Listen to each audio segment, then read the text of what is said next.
चलो जे कणक सस्ती लैनी है ना सानू कोई डीजल खास सस्ता कर देन, नहीं तो जिमींदार मुक गया ही हो। मेरी बाजी मरियम को चाचे शबाजे को अपील आ, मेहरबानी करन, नहीं तो जिमींदार गया ही 2 साल होर नहीं कटने जिमींदार ने। बहुत बुरे हालात आ, जिमींदारां नूं हार्ट अटैक होण डए आ, पानी है नहीं दरियावां दे विच, पानी है नहीं नहरां दे विच। मुनाफा देख लो इत्थे तुहाडे सामने ही सूरत हाल आ लेबर कणक गाउण डई आ, वाढी करा के कणक आ के ਜਦੋਂ ਅਸੀਂ ਹਿਸਾਬ ਕਰਨਾ ਵਾ ਇੱਥੇ ਠੇਕਾ ਠੂਕਾ ਦੇ ਕੇ ਮੁਨਾਫਾ ਤੇ ਮੁਨਾਫਾ ਦਵਾ ਕਰ ਸਾਡਾ ਟਰੈਕਟਰ ਟਰਾਲੀ ਬਚ ਜਾਵੇ ਸਾਨੂੰ ਕਿਤੇ ਹੀ ਨਾ ਵਿੱਚ ਦੇਣਾ ਪੈ ਜਾਵੇ। ਬਾਕੀ ਕਣਕ ਦੀ ਐਵਰੇਜ ਕੋਈ ਨਹੀਂ ਗਈ, ਮੌਸਮ ਬੜਾ ਸਖਤ ਰਿਹਾ ਵਾ, 35 ਤੋਂ 38 ਮਣ ਐਵਰੇਜ ਆ ਰਹੀ ਆ। ਰਕਬੇ ਜਿਹੜੇ ਨਾ ਇਹ ਸੋਨੇ ਦੀ ਚਿੜੀਆ ਸਾਡੇ ਇਲਾਕੇ ਦੇ ਬੜੇ ਭਾਰੇ ਰਕਬੇ ਆ। ਇਹਨਾਂ ਖੇਤਾਂ 'ਚ 60 ਮਣ 65 ਮਣ ਕਣਕ ਹੁੰਦੀ ਸੀ, ਐਤਕੀ 35 ਮਣ ਹੋ ਰਹੀ ਆ। ਗਵਰਨਮੈਂਟ ਤਾਂ ਮੈਨੂੰ ਸਮਝ ਨਹੀਂ ਆਉਂਦੀ, ਚੀਨੀ ਸਸਤੀ ਕਰੋ ਤੇ ਕਣਕ ਸਸਤੀ ਕਰੋ, ਕਿਉਂ ਦੋਨੀ ਫਸਲਾਂ ਕਿਸਾਨ ਦੀਆਂ ਠੀਕ ਹੈ। बाकी मैं दसो कि दुनिया जहान दी 100 चीज़ां वा वो तो कोई सस्तियां नहीं हुंदियां, आ जाके जोर चीनी ते कणक ते चली जांदा वा, बाकी चीज़ां भी तो है ना वाला साहब।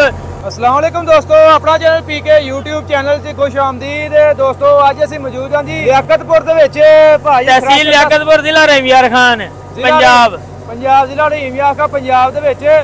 इत्थे भाई गंदम दा सीजन शुरू हो गया वा, पिछे चेक कर सकदे थ्रैशर लगी है, गंदम उगाई जा रही है। बाकी पुछते हैं की सूरत हाल है, गंदम का रेट वगैरह तो मिलया कोई नहीं है।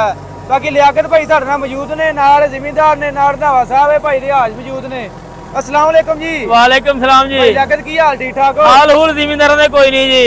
अच्छा ना मुंजी नूं रेट लगा, आ कणक गाउण डए आ 300 रुपये लीटर डीजल, लैण वाला बंदा कोई नहीं अगे। बुरे हालात परेशान, कपाह दा ओ कोई हालात नहीं, नहरां 'च पानी कोई नहीं। अच्छा जी, थले दे पानी कौड़े आ, शमसियां दे ट्यूबवेल चलाए आ, जे सारे कलाला है ते हुणा कख नहीं इत्थे। जिमींदार दा बस अल्लाह ही हाफिज आ, अल्लाह ही हाफिज आ। भाई तुसीं ते बड़े नून लीग दे सपोर्टर हो। ओ नून लीग दे सपोर्टर तो हैगे भाई, ਜਦੋਂ ਢਿੱਡ ਦੀ ਖਾਤਰ ਜਿਹੜੀ ਗੱਲ ਹੱਕ ਸੱਚ ਦੀ ਕਰਨੀ ਪੈਣੀ ਆ। ਹੁਣ ਭੁੱਖ ਮਰਦੇ, ਹੁਣ ਨੂਨ ਲੀਗ ਦੇ ਸਪੋਰਟਰ ਨੂੰ ਅਸੀਂ ਕੀ ਕਰੀਏ? ਹੁਣ ਮੈਨੂੰ ਦੱਸੋ 22-23 ਨੂੰ ਅਗਰ ਕਣਕ ਵਿਕੇ ਤੇ ਕੀ ਬਣੂਗਾ ਉਹਦਾ? ਇੰਜੀ ਗੱਲ हालात कणक वाले जिमींदार दे, कपाह वाले दे, मुंजी वाले दे भैड़े आ।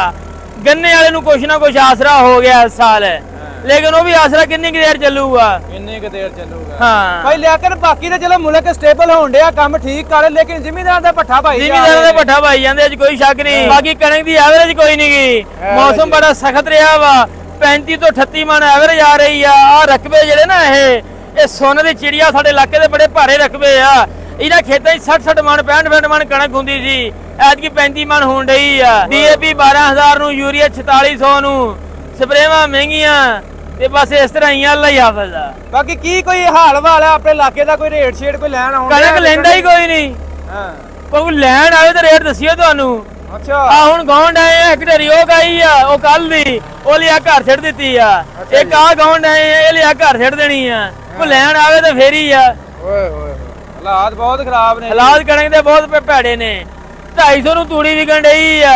ਉਹ ਜਿਹੜੀ ਸਲਮਾ ਬੱਟ ਕਹਿੰਦੀ ਸੀ ਵੀ ਤੂੜੀ 400 ਨੂੰ ਵਿਕਦੀ, 400 ਨੂੰ ਕੋਈ ਨਹੀਂ ਲੈਂਦਾ ਤੂੜੀ, 250 ਨੂੰ ਵਿਕਣ ਡਈ 250 ਨੂੰ। ਓਏ ਹੋਏ ਬਾਕੀ ਭਾਈ ਕੀ ਨਾਮ ਹੈ ਭਾਈ ਲਿਆਕਤ, ਵਜ਼ੀਰ ਵਾਲਾ ਪੰਜਾਬ ਨੇ ਤੇ ਬੜੇ ਵਾਅਦੇ ਕੀਤੇ ਸੀ ਵੀ ਜ਼ਿਮੀਂਦਾਰੋ ਗੰਦਮ ਕਾਸ਼ ਕਰੋ, ਮੈਂ ਤੁਹਾਨੂੰ ਮੁਨਾਫਾ ਲੈ ਕੇ ਦੇਵਾਂਗੀ, ਤੇ ਕਿੱਥੇ ਗਏ ਉਹ ਵਾਅਦੇ? ਮੁਨਾਫਾ ਦੇਖ ਲਓ ਇੱਥੇ ਤੁਹਾਡੇ ਸਾਹਮਣੇ ਹੀ ਸੂਰਤ ਹਾਲ ਆ ਲੇਬਰ ਕਣਕ ਗਾਉਣ ਡਈ ਆ, ਵਾਢੀ ਕਰਾ ਕੇ ਕਣਕ ਆ ਕੇ ਜਦੋਂ ਅਸੀਂ ਹਿਸਾਬ ਕਰਨਾ ਵਾ ਇੱਥੇ ਠੇਕਾ ਠੂਕਾ ਦੇ ਕੇ ਮੁਨਾਫਾ ਤੇ ਮੁਨਾਫਾ ਦਵਾ ਕਰ ਸਾਡਾ ਟਰੈਕਟਰ ਟਰਾਲੀ ਬਚ ਜਾਵੇ ਸਾਨੂੰ ਕਿਤੇ ਹੀ ਨਾ ਵਿੱਚ ਦੇਣਾ ਪੈ ਜਾਵੇ ਸਾਨੂੰ। ਓਏ ਹੋਏ ਇਸੇ ਇੰਨੇ ਹਾਲਾਤ ਖਰਾਬ ਹੋ ਗਿਆ। ਕਣਕ ਵਾਲੇ ਜ਼ਿਮੀਂਦਾਰ ਦੇ ਕੋਈ ਹਾਲਾਤ ਨਹੀਂ ਬਾਰਨ, ਬਹੁਤ ਬੁਰੇ ਹਾਲਾਤ ਆ ਕਣਕ ਵਾਲੇ ਦੇ। ਤੇ ਕੀ ਅੱਗੋਂ ਹਵਾਲ ਨਜ਼ਰ ਆ ਰਿਹਾ ਵਾ? ਹਵਾਲ ਭੈੜੇ ਨਜ਼ਰ ਆ ਰਿਹਾ ਜੀ। ਹਾਂ ਕਣਕ ਦਾ ਰੇਟ ਜਿਹੜਾ ਕਮ ਸੇ ਕਮ 3500 ਤੋਂ ਘੱਟ ਵਾਰੇ ਨਹੀਂ ਖਾਂਦਾ ਜ਼ਿਮੀਂਦਾਰ ਨੂੰ, ਕਮ ਸੇ ਕਮ 3500 ਰੁਪਏ। ਤੇ ਭਾਈ ਲਿਆਕਤ ਸੁਣਨ ਚ ਆ ਰਹੇ ਬੰਦੇ ਆਂਦੇ ਨੇ ਹੁਣ ਗੰਦਮ ਚਲੋ ਲਈ ਜਾ ਰਹੇ ਨੇ, ਆੜਤੀ ਲਈ ਜਾਣੇ ਜੋ ਵੀ 2000 2200 ਇਹ ਬਾਅਦ ਜਿਨ੍ਹਾਂ ਨੇ 4000 ਨੂੰ ਵੇਚਣੀ ਆ। ਹਾਂ ਕਹਿੰਦੇ ਰੇਟ ਵੈਸੇ ਗਵਰਨਮੈਂਟ ਤਾਂ ਮੈਨੂੰ ਸਮਝ ਨਹੀਂ ਆਉਂਦੀ, ਚੀਨੀ ਸਸਤੀ ਕਰੋ ਤੇ ਕਣਕ ਸਸਤੀ ਕਰੋ, ਕਿਉਂ ਦੋਨੀ ਫਸਲਾਂ ਕਿਸਾਨ ਦੀਆਂ ਠੀਕ ਹੈ। ਬਾਕੀ ਮੈਨੂੰ ਦੱਸੋ ਕਿ ਦੁਨੀਆ ਜਹਾਨ ਦੀਆਂ 100 ਚੀਜ਼ਾਂ ਵਾ ਉਹ ਤਾਂ ਕੋਈ ਸਸਤੀਆਂ ਨਹੀਂ ਹੁੰਦੀਆਂ, ਆ ਜਾ ਕੇ ਜ਼ੋਰ ਚੀਨੀ ਤੇ ਕਣਕ ਤੇ ਚੱਲੀ ਜਾਂਦਾ ਵਾ। ਬਾਕੀ ਚੀਜ਼ਾਂ ਵੀ ਤਾਂ ਹੈ ਨਾ ਵਾਲਾ ਸਾਹਿਬ, ਤੁਸੀਂ ਘੇ ਲੈਣਾ ਵਾ, ਤੁਸੀਂ ਤਾਂ ਉਹ ਮਤਲਬ ਕੋਈ ਹੋਰ ਚੀਜ਼ਾਂ ਇਸਤੇਮਾਲ ਦੀਆਂ ਲੈਣੀਆਂ, ਪੈਟਰੋਲ ਡੀਜ਼ਲ ਗੱਡੀ ਦੀ ਟਰੈਕਟਰ ਟਰਾਲੀਆਂ ਹਲ ਕਰਾਓ ਤਾਂ ਕੋਈ ਸਸਤੇ ਨਹੀਂ ਹੁੰਦੇ। ਇਹ ਪਤਾ ਕਿਉਂ ਸਸਤੀ ਹੁੰਦੀ ਆ? ਅੱਜ ਤੁਹਾਨੂੰ ਮੈਂ ਗੱਲ ਦੱਸਦੇ ਆ। ਇਹਦਾ ਵਾਲੀ ਵਾਰਸ ਕੋਈ ਨਹੀਂ ਹੁੰਦਾ, ਇਹਨਾਂ ਕੋਲ ਏਕਾ ਨਹੀਂ ਹੈ। ਏਕਾ ਹੈ ਨਹੀਂਗਾ, ਬਿਲਕੁਲ ਏਕਾ ਹੈ ਨਹੀਂ। ਠੀਕ ਹੈ ਨਾ, ਇਹਨਾਂ ਦਾ ਏਕਾ ਹੋਏ ਨਾ ਵੀ ਅਸੀਂ ਨਹੀਂ ਦੇਣੀ ਤੇ ਫੇਰ ਕੀ ਕਰ ਲੈਣਗੇ। ਆ ਭਾਈ ਰਿਆਜ਼ ਵੀ ਆਏ ਆ ਲਾਹੌਰੋਂ ਜੀ, ਰਿਆਜ਼ ਸਿੱਧੂ ਮੂਸੇ ਦੀ ਛੱਤ ਵਾਲੇ, ਇਹਨਾਂ ਨੂੰ ਵੀ ਪੁੱਛਦੇ ਆ ਹਾਲ ਵਾਲੇ। ਸਾਡਾ ਇਲਾਕਾ ਇਹਨਾਂ ਨੇ ਫੇਰ ਕੇ ਦੇਖਿਆ, ਜਰਾ ਇਹਨਾਂ ਨੂੰ ਵੀ ਪੁੱਛੋ ਹਾਲ ਵਾਲੇ। ਅੱਜ ਅੱਲਾ ਖੈਰ ਕੇ ਕਟਾਈਆਂ ਸ਼ੁਰੂ ਹੋ ਗਈਆਂ ਤੇ ਦੇਖ ਲਓ ਫਿਰ ਕੀ ਹਾਲਾਤ ਹਾਂ ਜੀ ਮਾਸ਼ਾਅੱਲਾ, ਅੱਲਾ ਦਾ ਸ਼ੁਕਰ ਹੋਇਆ, ਕਣਕਾਂ ਕਟਾਈਆਂ ਸ਼ੁਰੂ ਹੋ ਗਈਆਂ ਨੇ। ਬਾਕੀ ਕਣਕ ਦਾ ਝਾੜ ਕੋਈ ਨਹੀਂ ਸੀ। ਉਹ ਦੱਸਣ ਡਿਆ ਸੀ ਵੀ 2 ਕਿੱਲੇ ਸੀ ਗਏ ਨੇ, 70 ਥੈਲੇ ਹੋਏ ਨੇ ਤੇ ਉਹ 35 ਮਣ ਦੀ ਔਸਤ ਆ ਗਈ। ਅੱਛਾ, ਹੁਣ ਅੱਗੋਂ ਅਗਲੀ ਫਸਲ ਦੇ ਖਰਚਾ ਕਰਨ ਦੇ ਪਰੇਸ਼ਾਨ ਨੇ ਵੀ ਕਣਕ ਲੈ ਜਾਂਦੇ ਆ। ਅੱਗੋਂ ਆਂਦੇ ਪਏ ਵੀ ਕਣਕ ਦਾ ਕਣਕ ਦਾ ਰੇਟ 4000 ਹੋਵੇਗਾ। ਉਹ ਘਰ ਲਿਜਾ ਕੇ ਇਹਨਾਂ ਵਿਚਾਰੇ ਮਜਬੂਰੀ ਤੋਂ ਵੇਚਣੀ ਵੀ ਇਹਨਾਂ ਅਗਲੀ ਫਸਲ ਦਾ ਖਰਚਾ ਕਿੱਥੋਂ ਕਰਨਾ ਹੈ। ਤੇ ਜਿਹੜੀ ਜ਼ਿਮੀਂਦਾਰ ਦੀ ਚੀਜ਼ ਉਹਦਾ ਰੇਟ ਕੋਈ ਨਹੀਂ, ਤੇ ਜਿਹੜੀ ਜ਼ਿਮੀਂਦਾਰ ਲਿਆ ਕੇ ਆਪਣੀ ਜ਼ਮੀਨ 'ਚ ਪਾਣੀ ਹੈ ਉਹਦਾ ਡਬਲ ਰੇਟ ਹੈ। ਇਹ ਤੇ ਸਾਰਾ ਜ਼ਿਆਦਤੀ ਹੈ ਨਾ। ਇਹ ਗਵਰਨਮੈਂਟ ਨੂੰ ਚਾਹੀਦਾ ਵੀ ਜ਼ਿਮੀਂਦਾਰ ਦਾ ਜਿੰਨਾ ਫਾਇਦਾ ਹੋ ਸਕੇ ਉਹਨਾਂ ਫਾਇਦਾ ਕਰਨ। ਜ਼ਿਮੀਂਦਾਰ ਰੀੜ ਦੀ ਹੱਡੀ। ਹੁਣ ਕੱਲ ਤੁਸੀਂ ਗਏ ਨਾ, ਆਪਾਂ ਗਏ ਆ ਕਿੰਨੇ ਰਾਤ ਸ਼ੋਰੂਮਾਂ ਤੇ ਗਏ ਆ, ਵੇਖਿਆ ਜੇ ਹਰ ਬੰਦਾ ਹੀ ਪਰੇਸ਼ਾਨ ਹੈ। ਚਾਹੇ ਕੋਈ ਟਰੈਕਟਰ ਵਾਲਾ ਹੈ, ਚਾਹੇ ਕੋਈ ਹੱਲਾਂ ਵਾਲਾ ਹੈ, ਚਾਹੇ ਕੋਈ ਕੱਪੜੇ ਵਾਲਾ ਹੈ, ਚਾਹੇ ਕੋਈ ਜੁੱਤੀ ਵਾਲਾ ਹੈ। ਜ਼ਿਮੀਂਦਾਰ ਇੱਕ ਰੀੜ ਦੀ ਹੱਡੀ ਹੈ। ਕਿਸੇ ਜੁੱਤੀ ਲੈਣੀ ਹੈ, ਕਿਸੇ ਕੱਪੜਾ ਲੈਣਾ, ਕਿਸੇ ਕੋਈ ਚੀਜ਼ ਲੈਣੀ ਹੈ। ਇਸ ਟਾਈਮ ਮੈਂ ਤੈਨੂੰ ਦੱਸਣਾ ਵੀ ਬਹੁਤ ਜਿਹੜੀ 40-45 ਮਣ 50 ਮਣ ਝਾੜ ਨਿਕਲਦਾ ਸੀ, ਉਹ 30-35 ਮਣ ਨਿਕਲਦਾ। ਕਣਕਾਂ ਦਾ ਝਾੜ ਕੋਈ ਨਹੀਂ, ਉਤੋਂ ਠੇਕਾ ਇਹਨਾਂ ਭਰਿਆ ਹੈ ਬਹੁਤ ਮਹਿੰਗਾ, 1.5 ਲੱਖ ਰੁਪਏ 1.5 ਲੱਖ ਠੇਕਾ ਭਰਿਆ ਹੈ। ਫਿਰ ਮੁੱਲ ਦੇ ਪਾਣੀ ਲਾਏ ਨੇ ਤੇ ਇੰਨੀ ਆਵਾਜ਼ਾਰੀ ਬਣੀ ਵੀ ਇੱਕ ਸੋਚ ਤੋਂ ਜ਼ਿਆਦਾ। ਭਾਈ ਜੀ ਅੱਜ ਤਾਂ ਅਸੀਂ ਫੀਲਡ 'ਚ ਆਣ ਕੇ ਵੇਖਿਆ ਵਾ ਵੀ ਕਿਉਂ ਮਾਰਕੀਟ ਸੁਨਸਾਨ ਹੋਈ ਹੈ। ਹਾਂਜੀ, ਜ਼ਿਮੀਂਦਾਰ ਕੋ ਪੈਸਾ ਹੀ ਨਹੀਂ, ਜ਼ਿਮੀਂਦਾਰ ਕੋ ਪੈਸਾ ਹੀ ਕੋਈ ਨਹੀਂ। ਨਹੀਂ ਤੇ ਇਹ ਦਿਨਾਂ 'ਚ ਭਾਈ ਜੀ ਅੱਜ ਅਸੀਂ 10 ਛੱਤਾਂ ਲਾ ਦਿੰਦੀਆਂ ਹੁੰਦੀਆਂ। ਇਹਨਾਂ ਦਿਨਾਂ ਦੇ ਵਿੱਚ ਤੇਰੇ ਸਾਹਮਣੇ 5 ਛੱਤਾਂ ਇੱਕ ਟਾਈਮ ਤੋਂ ਵੇਚਦੇ ਸਨ ਤੇ ਮੇਰੇ ਹਿਸਾਬ ਨਾਲ ਕੋਈ 50 ਟਰੈਕਟਰ ਵੇਚਦਾ ਸੀ ਰੋਜ਼ ਦਾ। 5000 ਨੂੰ 4700 ਨੂੰ ਕਣਕ ਰੇਟ ਜੱਟਾਂ ਨੂੰ ਪਤਾ ਨਹੀਂ ਪੈਸੇ ਕਿੱਥੇ ਰੱਖਣੇ ਨੇ। ਹੁਣ ਉਹ ਜਾਟਾਂਗੇ ਤੇ ਖੁਦ ਕਸ਼ੀਆਂ ਕਰਨ ਨੂੰ ਫਿਰਦੇ ਨੇ। ਕਈਆਂ ਨੂੰ ਅਟੈਕ ਹੋ ਗਏ ਨੇ, ਕਈ ਉਂਝ ਮਰਨ ਨੂੰ ਫਿਰਦੇ ਨੇ। ਜਿਸ ਬੰਦੇ ਨੇ ਕੋਈ 4-5 ਰੁਪਏ ਪਹਿਲੇ ਠੇਕੇ ਲਈ ਏ, ਉਹਨੇ ਆਪਣੀ ਮਸ਼ੀਨਰੀ ਇਸ ਵਾਰੀ ਵੇਚ ਕੇ, ਟਰੈਕਟਰ ਵੇਚ ਕੇ ਜਾਨ ਫਿਰ ਨਹੀਂ ਉਹਦੀ ਛੁੱਟਣੀ। ਠੀਕ ਹੈ ਕਿ ਨਹੀਂ? ਅੱਗੋਂ ਜਿਹੜੇ ਬਹੁਤ ਮਾੜੇ ਹਾਲਾਤ ਨੇ। ਬਾਕੀ ਭਾਈ ਲੈ ਕੇ ਤੁਹਾਨੂੰ ਜਨਾਬ ਬਾਕੀ ਵਾਲਾ ਸਾਹਿਬ ਤੁਹਾਡੇ ਚੈਨਲ ਤੇ ਵਸਦਾ, ਤੁਹਾਡਾ ਚੈਨਲ ਬੜੀ ਦੂਰ ਤੱਕ ਦੇਖਿਆ ਜਾਂਦਾ। ਅਸੀਂ ਹਕਾਮ ਆਲਾ ਨੂੰ ਅਪੀਲ ਕਰਦੇ ਆ, ਜ਼ਿਮੀਂਦਾਰਾਂ ਦੇ ਹਾਲਾਤ ਬੁਰੇ ਆ, ਇਸ ਟਾਈਮ ਮਰਨ ਵਾਲੇ ਹੋਏ ਪਏ ਆ। ਹੋਰ ਕੁਛ ਨਾ ਕਰਨ, ਸਿਰਫ 2-3 ਚੀਜ਼ਾਂ ਸਾਡੇ ਕਹਿ ਕਰ ਦੇਣ। ਇੱਕ ਤਾਂ ਡੀਜ਼ਲ ਜ਼ਿਮੀਂਦਾਰ ਨੂੰ ਸਬਸਿਡੀ ਦੇਣ, ਡੀਜ਼ਲ ਸਸਤਾ ਕਰ ਦੇਣ, ਕੋਈ ਖਾਦ ਥੋੜੀ ਜਿਹੀ ਸਸਤੀ ਕਰ ਦੇਣ। ਚਲੋ ਜੇ ਕਣਕ ਸਸਤੀ ਲੈਣੀ ਹੈ ਨਾ, ਸਾਨੂੰ ਕੋਈ ਡੀਜ਼ਲ ਖਾਦ ਸਸਤਾ ਕਰ ਦੇਣ, ਨਹੀਂ ਤਾਂ ਜ਼ਿਮੀਂਦਾਰਾਂ ਮੁੱਕ ਗਿਆ ਹੀ। ਉਹ ਮੇਰੀ ਬਾਜੀ ਮਰੀਮ ਕੋਲ, ਚਾਚੇ ਸ਼ਵਾਜੇ ਕੋਲ ਅਪੀਲ ਆ, ਮਿਹਰਬਾਨੀ ਕਰਨ, ਨਹੀਂ ਤਾਂ ਜ਼ਿਮੀਂਦਾਰ ਗਿਆ ਹੀ। 2 ਸਾਲ ਹੋਰ ਨਹੀਂ ਕੱਢਣੇ ਜ਼ਿਮੀਂਦਾਰ ਨੇ। ਬਹੁਤ ਬੁਰੇ ਹਾਲਾਤ ਆ। ਜ਼ਿਮੀਂਦਾਰਾਂ ਨੂੰ ਹਾਰਟ ਅਟੈਕ ਹੋਣ ਡਏ ਆ। ਪਾਣੀ ਹੈ ਨਹੀਂ ਦਰਿਆਵਾਂ ਦੇ ਵਿੱਚ, ਪਾਣੀ ਹੈ ਨਹੀਂ ਨਹਿਰਾਂ ਦੇ ਵਿੱਚ।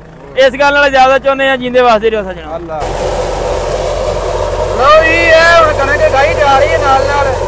ਆ 1.5 ਕਿੱਲੇ ਦੇ ਦਾਣੇ ਆ। ਆ ਕਿੰਨੇ ਕਿੱਲੇ ਦੇ ਹੋਣੇ ਦਾਣੇ ਆ? ਇਹ ਕਿੰਨੇ ਏਕੜ ਦੀ ਕਣਕ ਦੀ?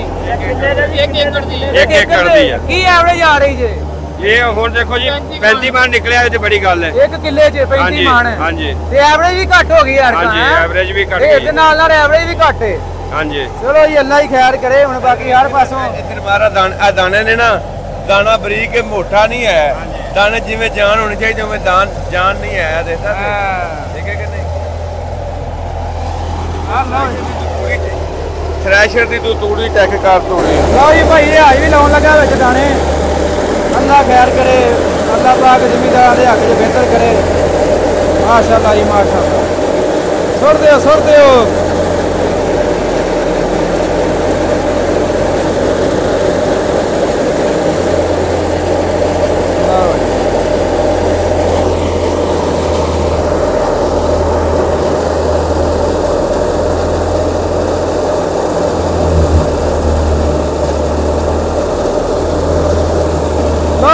ਜਿੰਦੇ ਵਾਸਤੇ ਰੇ ਚਲੋ ਜਿੰਨਾ